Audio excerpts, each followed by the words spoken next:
Anime ইতিহাসের সবথেকে বড় ক্যামব্যাক কোনটি? অবশ্যই সোলো লেভেলিংয়ের সাং জিনবু।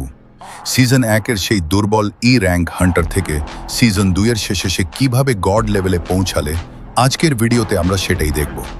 সিজন 1-এ আমরা দেখেছি জিনুয়ের সিস্টেম পাওয়ার, যেখানে সে প্রতিদিনের কোয়েস্ট পূরণ করে ধীরে ধীরে তার স্ট্রেংথ এবং স্পিড বাড়িয়েছে।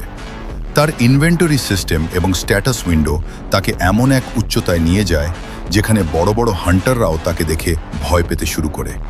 সিজন 2-এ আমরা আসল জাদুকরী শক্তির উত্থান দেখেছি। এখানে সে হয়ে ওঠে একজন রাজা। তার আরাইজ পাওয়ার দিয়ে মৃতদের ছায়ে রূপান্তর করা, বিশেষ করে ইগ্রেস এবং বেরুকে নিজের সেনাদলে যুক্ত করা ছিল অবিশ্বাস্য। সিজন 2-এর শেষে তার মানা এতই বেড়ে যায় যে সে হাজার হাজার শ্যাডো সোলজারকে একসাথে কন্ট্রোল করতে পারে।